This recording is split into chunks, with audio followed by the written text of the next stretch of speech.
One of the most important things in Rocket League is being able to learn from your mistakes. This also means being able to look at your own gameplay and determine where you have weaknesses so you know what to work on. Let's hop into a replay of one of our own games and see if we can determine our weaknesses in Rocket League. Now the replay we'll be taking a look at here today is a GC2 2v2 right around 1590 to 1600 MMR or so. So right at the bottom of GC2, but a level where players are expected to make pretty competent decisions pretty often. So we're going to go through here, and anything we kind of see in terms of decision making or ideas that look a bit off, first of all, we're going to go ahead and just mess up our kickoff, which is all kinds of bad. This is just not paying enough attention and just flopping at it. Luckily, we do recover a good bit to get back to it. This is a very loose touch, just giving away possession of the ball. So we do have a bit more time here than we probably think. We jump up very early, and when we jump up this early, we're also full boosting into the ball, which means we're going to get a very heavy touch, and it's going to send the ball very far away from us, which makes it very difficult to catch up to it. And then even still, not only did we commit to that, but we've left ourselves now with absolutely no boost on this recovery. So now we have to get all the way back downfield, leaving all this time for our teammate to buy for us while we're trying to recover after expending all of our boosts to do next to nothing. So I'd like to see us be a bit more conservative in that position. Perhaps a little less risky. Good recovery though, easy save as well. Recognize we don't really have much of a play to make here. Let's go ahead and keep this ball close. Grab the boost, pass this over to our teammate. He just can't quite put it on target, but I do like that play overall, just making sure we keep possession of the ball. Even here, chipping the ball up off the ceiling, putting it in an awkward spot for the defense. We can go ahead and swing around then. Stay nice and wide, see what happens. Teammate should be able to turn on this, avoid the demo. Teammate with control, he's a little bit loose with it. Once the demo comes out though, now we recognize, okay, we can go ahead and jump in on this. But again, let's not just hit the ball away from ourselves, let's try to keep it close. I like the decisions we're making so far in this game, save for that one where we just blasted the ball away. Here's another one where we're a little bit loose with the ball, for sure. And then this is a very eager jump. We want to be careful of these for sure. Just diving in unnecessary situations is going to be a very big issue, and it's very prominent right here. So if we look at this play, we got our teammate floating in the air on pretty low boost. We got one opponent floating with them, but the other one is full speed heading back. So now, I've talked about this in a couple other videos, but when you are the attacking player in these positions, when you need to put the ball in the net, you have to wait a little bit longer than the defense has to, because you need the ball to actually reach a scoreable angle before you can actually do anything with it. From the defense's perspective, they don't need to wait for anything. They are just going to go as fast as possible and do whatever they can to get this touch out to the side. So with how dangerous of a spot this ball is bouncing into, we could just wait a lot more patiently out here in the midfield, see what happens with this guy, and when he inevitably just bangs this ball into the corner and it bounces out, we could be in a spot to cover over there and maintain possession of the ball, rather than diving in with our teammate and putting us both in a very bad spot. So a little bit more patience here perhaps would be very well warranted, because yeah, we absolutely dive in, and again on zero boost as we're trying to rotate back. We do get the demo, but like we said, we put ourselves in a bad spot, and we absolutely immediately get punished for it. You could say in this situation, yeah, our teammate should be able to make this touch, like we'd expect him to be able to, but at the same time, we put him in this position with our dive-in challenge that was completely unnecessary. If we don't do what we shouldn't, we'd be in a position to deal with this play with absolutely no issue, but because we made a mistake, we've now put our teammate in a spot where if he makes a mistake, we're getting scored on. We can't control what our teammate does. We can only control what we do, and we need to make sure that we are making decisions that give us the best chance to be successful. In this case, we absolutely did not. Moving on though, only down a minute and a half in. Not the end of the world, you make mistakes, need to be wary of those dive-in challenges. Here, creeping forward a little bit too far as well. We do recover back though and make the touch.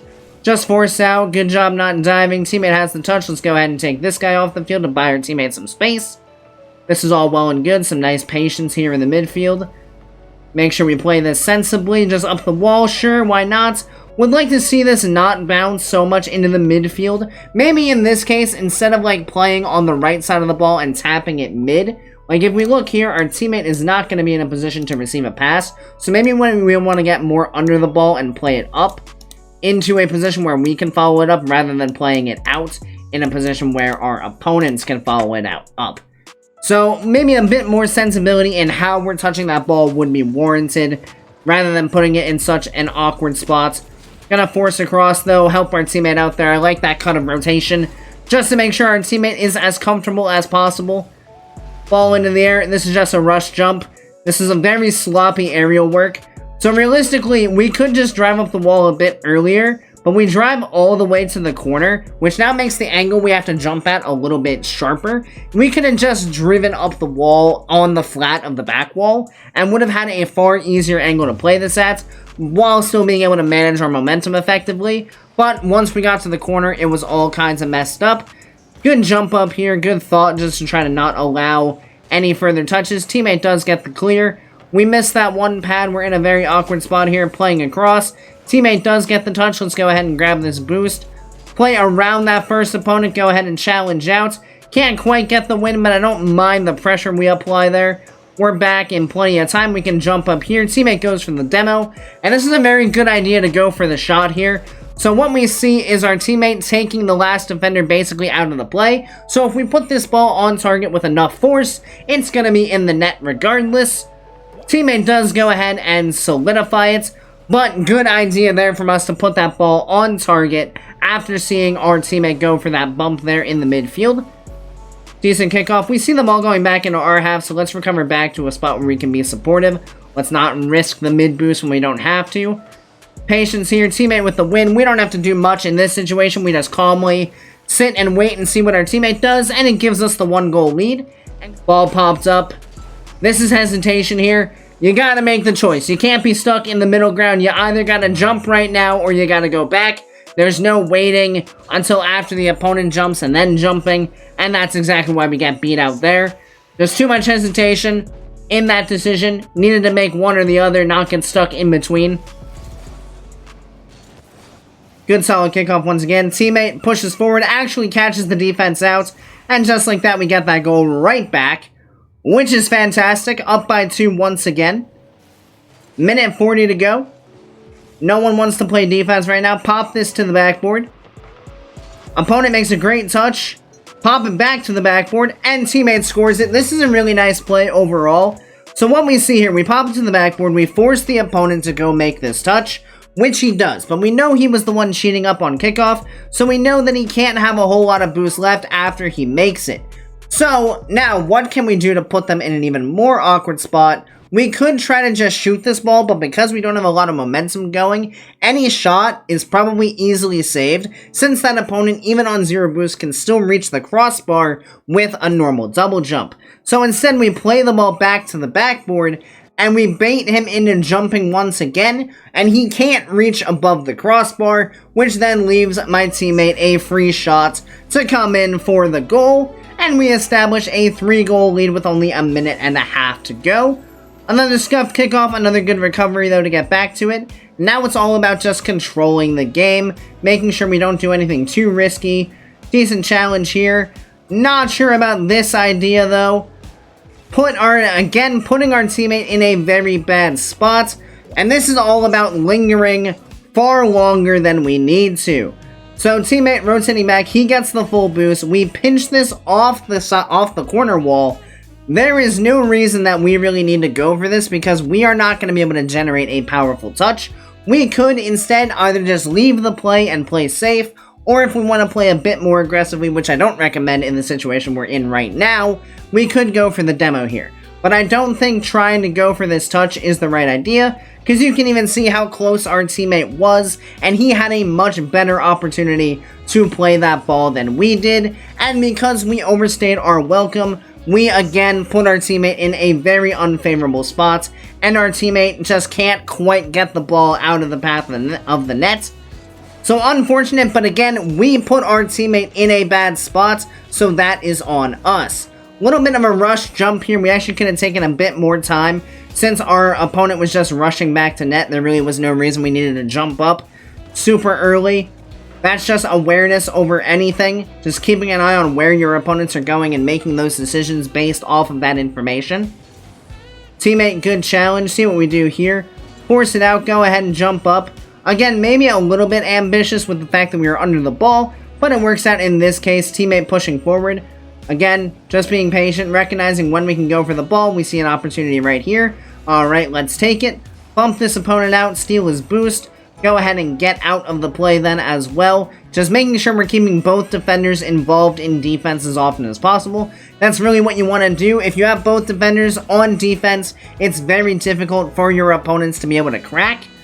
Awkward situation there between ourselves and our teammates. Neither of us really sure which one wanted the ball. Free ball here. Could have done a bit more to take control of that. We kind of just boom it away and give away possession once again. And then this is just an unnecessary dive that we're going to see right here.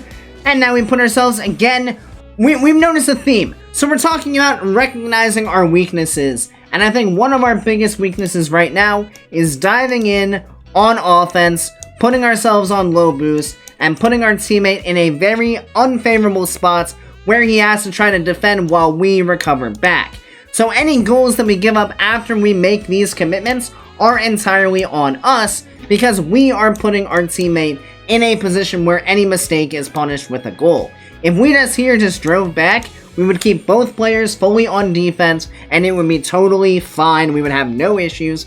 But because we pushed too hard, now we've given the advantage to our opponents and it is again completely unnecessary, up by 2 with only 12 seconds left. There was no reason to dive in there. Absolutely none, and we immediately get punished for it. Up by 1 now, from 3 goals up to 1 goal up, now with 4 seconds left. We should be able to survive from here, but we have made this far nervier than it needed to be, purely because our decision making has not been good enough, but luckily they are going to kind of flounder at it and give us the win there. But in terms of recognizing our biggest weaknesses, diving in on offense, putting ourselves on low boost, and making our rotations back extremely slow is probably the biggest one out of everything. Secondly, just recognizing where the opponents are, what they're doing, and determining how we want to make our touches off of that. And then thirdly, just making sure in general we focus on controlling the ball as often as possible. There were quite a few occasions during this game where we just boomed the ball away or got very heavy touches and then tried to follow it up, and which was very ill-advised because we burned all of our boosts and found ourselves in the same situation we would have if we dove in too aggressively. So those are going to be 3 things that we're really going to want to focus on as we move forward in our gameplay. Sure, we're at GC2, which is a great rank to be at, but there is still mass amounts of improvement that can be found, as you can see by the plethora of mistakes that are made even in a win. Of course, thank you everybody so much for watching. I really do appreciate each and every one of you that made it to this point in the video, and I do hope you enjoyed it and found it helpful. If you did, make sure you click that subscribe button right down below so you make sure you don't miss any future Rocket League content. Additionally, if you'd like to be a bit more involved in the community we're building here, feel free to join my Discord, which I'll have linked down in the description. And as always, I hope you guys have a great rest of your day, and I'll see you next time. See you later, guys.